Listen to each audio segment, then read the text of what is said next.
तर नमस्कार मंडळी, आपण 9:30 वाजता निघालेलो डिझेल वगैरे टाकून पंपामधून.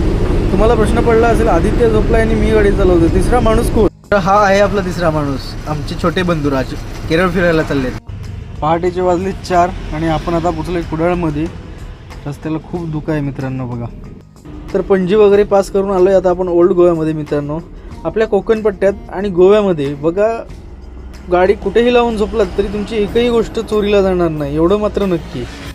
सकाळ सकाळ आपण पोचलोय कोकणमध्ये. मगाचपासून 15 ते 20 मिनटं झाली. हा डंपरवाला बघा साईड द्यायला अजिबात तयार नाही. त्याला ओव्हरटेक करायला गेलं की त्याची स्पीड वाढते लगेच.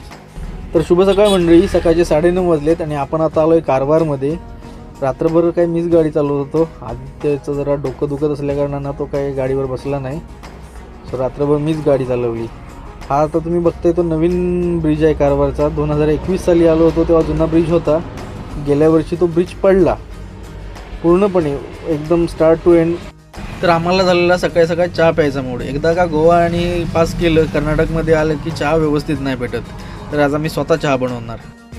चला आता दूध आणि साखर घेऊन आम्ही निघालो आता गाडीमध्ये. बिस्किट तर खायला आमच्या गाडीमध्ये आहे, त्याच्यामुळे काही बिस्किट घ्यायची गरज नाही, त्याची लागणार आम्हाला. आदित्य बघा बॉनफायरसाठी लाकडं जमा करतोय आणि इकडे आपली चहा बनते. आज आपले शेफ परत चेंज झालेत. आज राजसाहेब आपली चहा बनवणार आहेत मस्तपैकी. तर त्यांच्या हातची चहा कशी बनते तर बघूया आपण. वेलची आणि चहा पावडर टाकून घेतली आहे बघा मित्रांनो.